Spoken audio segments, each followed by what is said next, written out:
Venida ahora. Buenas tardes, Gaucho, te saluda Emilio, ¿cómo estás? ¿Qué tal, Emilio? Un saludo muy grande para vos, para la gente de la radio y para todos nuestros oyentes. Bueno. Mira, hoy vamos a continuar con el tema del gobierno de Mitre y, digamos, las bases materiales y políticas para rumbear a 1880, que hubo un cambio importante en el acoplamiento de lo que es hoy Argentina al naciente imperialismo inglés, a los intereses del naciente imperialismo inglés.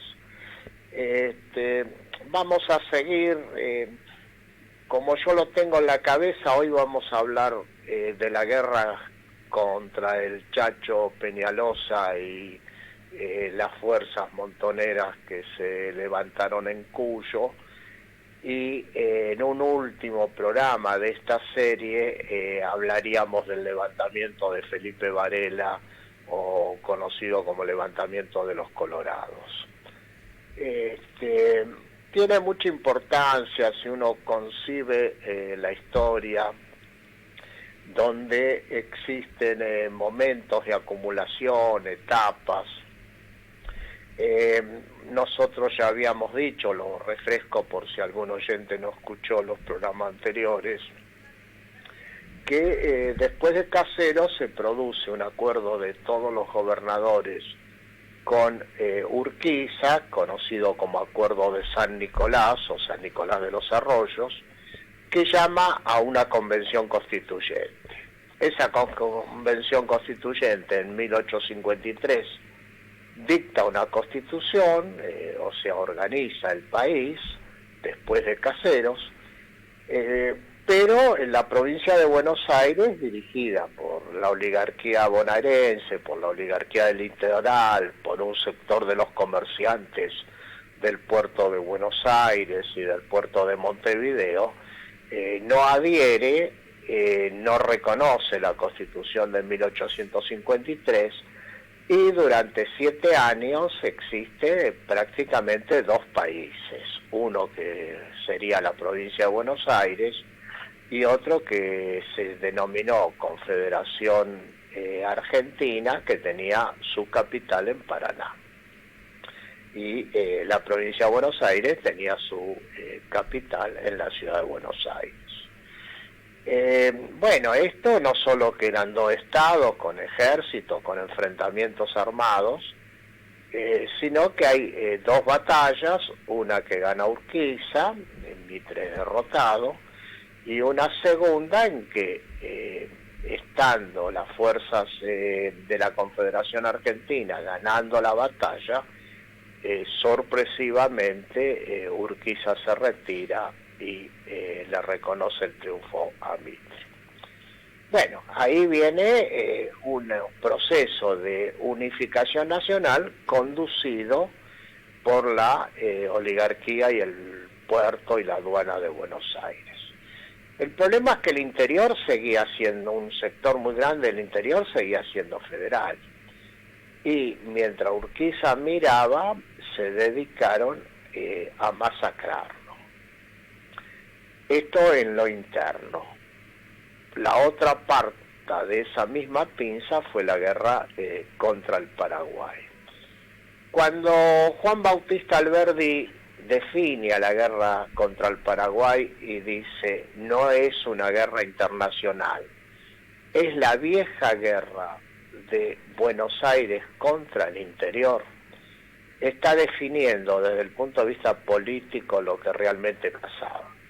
Ellos tenían que liquidar, la oligarquía porteña tenía que liquidar los levantamientos del interior, tenía que liquidar el gobierno de independencia absoluta que se había instalado en Paraguay y tenía que derrotar el gobierno nacionalista de lo que es hoy Uruguay del presidente Berro.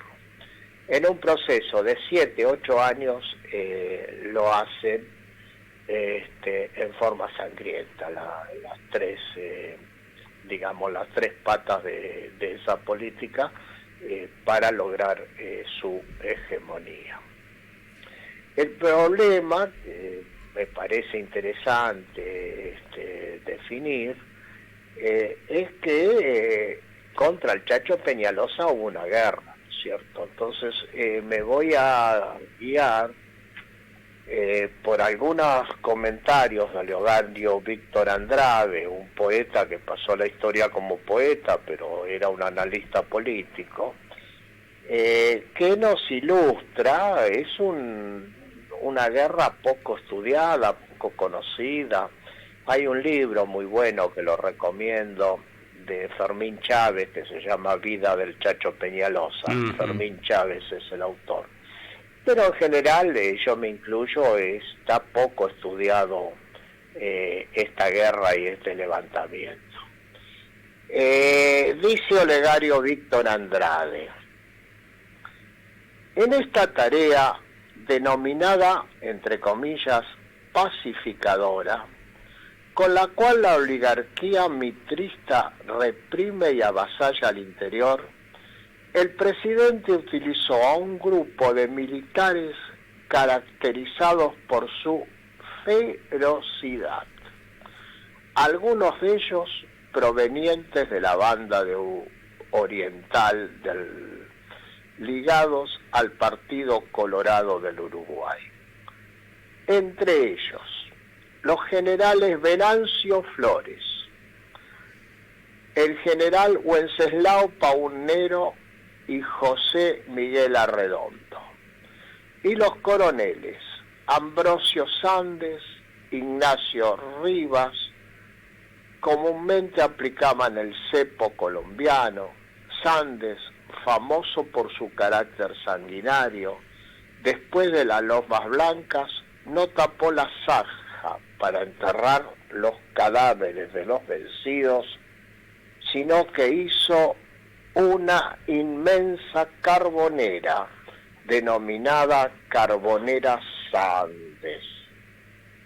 En 1862, después del combate de las Mulitas, el coronel Rivas mató 37 combatientes cuando ya se habían rendido.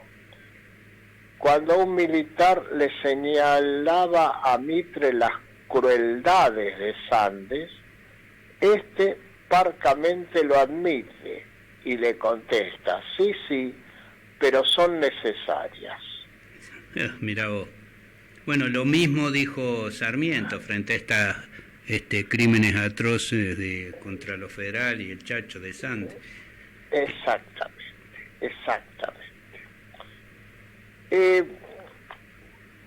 Esto, digamos, también tenía esta crueldad, se pudo aplicar por una diferencia en número de combatientes y en capacidad técnica de parque militar.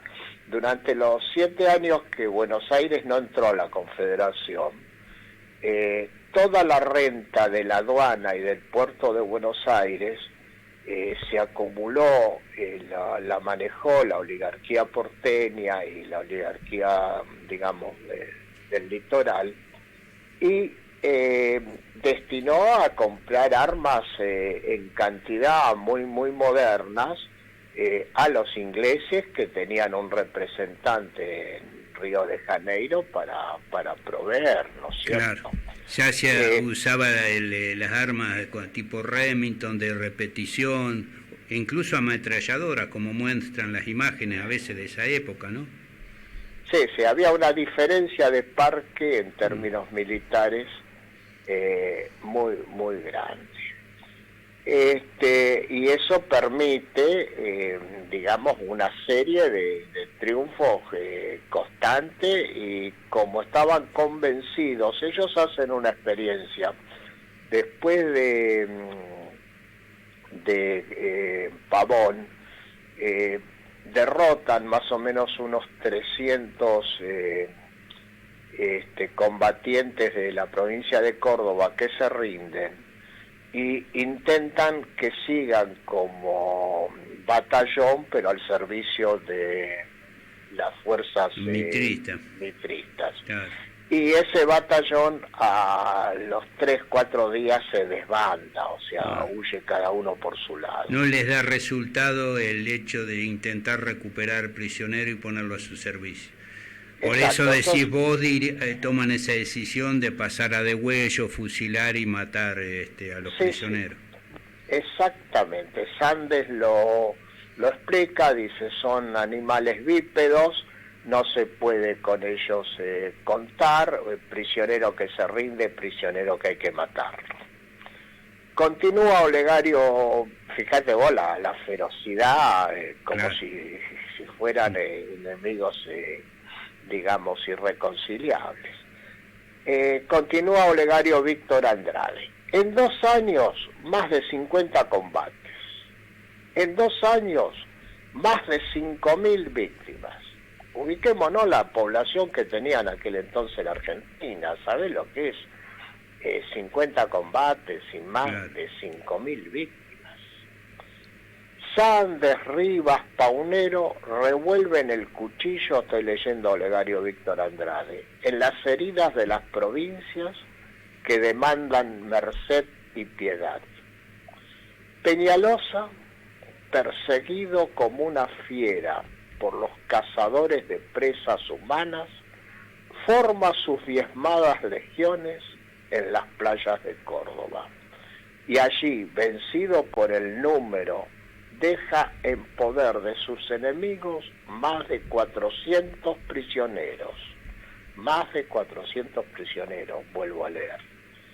Preguntadle a Córdoba qué fue de ellos. Preguntarle cuál fue la suerte de Gigena, está hablando de oficiales, ¿no? ¿Cuál fue la suerte de Gigena, de Palacios, de Burgos?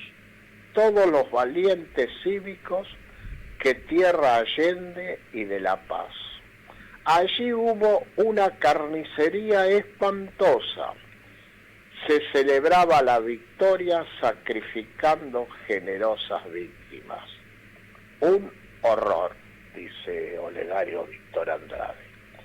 De ahí siguieron nuevas persecuciones, nuevos combates. El héroe riojano se retira hacia las serranías combatiendo como un león herido. En Olta estaba su Carvario. Olta es donde lo mataron y le cortan la cabeza. Claro. Allí la traición consumó el más horrendo de los crímenes. Tal es la historia de la dominación del partido que hoy gobierna la República. Ni un solo día de paz, ni una sola esperanza de reparación. Motines y azonadas en todas las provincias. Córdoba ha tenido más de 10 revoluciones. La sangre de Pose y de Siris aún humea en las calles de Catamarca y ha visto repetir en su seno escenas de terror. Acúsenos, o sea que lo acusen, ¿no?, a él, de llamar apóstatas de la democracia, judas del dogma de la igualdad republicana, tránfuga de las filas que vieron caer a nuestros padres como buenos y como leales a los hombres, funestos que trafican con el porvenir de las jóvenes nacionalidades del Plata y soplan el voraz incendio que consume a la República Oriental, nuestra hermana en Dios y en la libertad. Acúsenos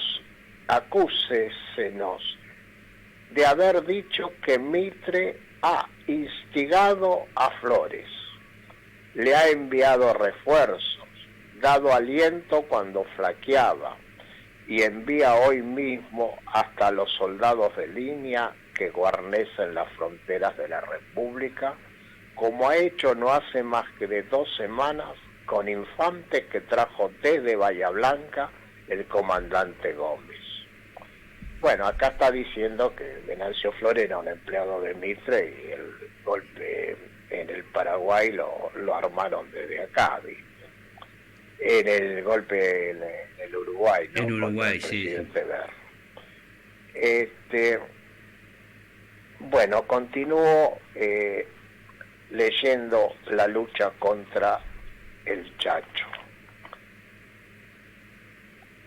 El 11 de marzo del 62, Sandes derrota al Chacho en Aguadita de los Valdeses y en Salinas de Moreno. El 20 de abril del 62, Arredondo manda incendiar la villa de Mazán, Ainomogasta, y fusila prisioneros. Sandes degüella prisioneros en Punta del Agua, después de Aguadita de los Valdeses. En mayo de 1862, Rivas derrota al Chacho en El Gigante y en Las Salinas. Luego, las fuerzas del Chacho derrotan al coronel Atiles y a la fuerza mitrista y toman al capitán Fonsalinda, a quien el Chacho lo devuelve al campamento de Rivas. Después de esos combates, el Chacho ofrece un canje de prisioneros a Sandes, pero Sandes le contesta que no puede canjear prisioneros porque ha matado a todos los prisioneros chavistas que tenía. No sé si escuchaste, ¿no? Le detuvieron a los mitristas un oficial y lo devolvieron. Dice, bueno, y le pide con un gesto de intercambio de prisioneros y el otro dice que no porque ya los pasaron a degüello. Sí, sí. Qué bárbaro. El 30 de mayo del 62 hubo un tratado que se conoce como Tratado de la Banderita, que formula una paz transitoria. La tregua dura unos meses, hasta que el ejército mitrista provoca depredaciones. El Chacho protesta porque dicen que tiranizan y destierran al extranjero y confiscan bienes. Destierran y matan a respetables sin más crímenes que haber pertenecido al Partido Federal. Se levantan en San Luis Ontiveros y Felipe Varela y Chumbita se levanta en Catamarca. Todos los pueblos claman por la reacción y en esa misma proclama afirma: la sangre argentina debe economizarse, ofrece un pacto de paz. El 20 de mayo del 63 el Chacho es derrotado en Lomas Blancas por Sandes y también por Irrazábal. El Chacho le escribe a Urquiza. Muy importante esto, es una carta del Chacho a Urquiza. Atendiendo a las quejas de estos pobres pueblos, me he puesto a la cabeza del movimiento de la libertad, igual que usted hizo en el año 1852. Yo creo encontrar en esta ocasión al mismo hombre de aquel 1 de mayo. Me pongo a sus órdenes, escribe a Urquiza, seguro de que aprobará usted mi conducta. Por supuesto, Urquiza no le contesta y se queda tranquilo en Entre Ríos. Simón Luengo, el 10 de junio del 63, se apodera de Córdoba, asume. El Chacho entra en Córdoba el 14 de junio del 63. Alchaval lanza una proclama: viva el general Urquiza, viva el general Peñalosa. Mitre envía entonces a Paunero al interior y Urquiza sigue permaneciendo inactivo. El 28 de junio de 1863, en las playas Paunero derrota al Chacho, 300 muertos. El Chacho y Varela se tienen que retirar de Córdoba hacia La Rioja. El Chacho propone nuevamente la paz. Paunero exige capitulación. El Chacho y su gente pasa a San Juan. En una última carta del Chacho a Urquiza, el 10 de noviembre del 63, le pide por favor que se defina contra Mitre. En el noviembre del 63, ya en La Rioja, cerca de Olta, sorprendido, el Chacho se rinde a Ricardo Vera. Le entrega su arma. Una hora después llega Pablo Irrazábal y lo mata de un lanzazo. Le cortan la cabeza y la ponen en una pica en la localidad de Olta. Bueno, esto es... Tremendo, sin comentarios. Sin comentarios, los cultos y civilizados. Claro. Yo te voy a agregar algo que creo que hay que pasar, no hay que dejar pasar, que es el papel de Sarmiento. Si bien no estaba en el combate militar, no estaba en el campo de batalla, era parte de todo esto, lo acompañó y lo estimulaba permanentemente, porque una de las cosas que dijo Sarmiento frente a algunas informaciones que le venían, a veces reclamos, decía: no hay que economizar sangre de gaucho, que es lo único que tienen de humano. Sarmiento es el hombre que de la educación, de la escuela, de la civilización, ¿no? Acompañaba estas cosas de la barbarie, de atrocidades con respecto a otros, porque incluso Mitre, vos me mencionabas algunas cosas, no los consideraban contendientes por diferentes ideas. Los consideraban terroristas, bandoleros, despreciables. Exacto, hay una carta de Mitre a Sarmiento. Sarmiento era gobernador de San Juan y Mitre presidente de la República, donde le dice: por favor, trátelo como un hecho policial local y no involucre la política nacional, porque la posteridad tiene que tener una idea que fue un hecho policial y local. Claro. Cuando habían mandado tropas nacionales a ahogar todo el interior. Bueno, Gaucho, te despido y seguimos la semana que viene. Voy a y pasar ya vamos a cerrar vamos a cerrar el ciclo hablando del pronunciamiento de Felipe Varela unos años después. Bueno, la Argentina de los caudillos federales.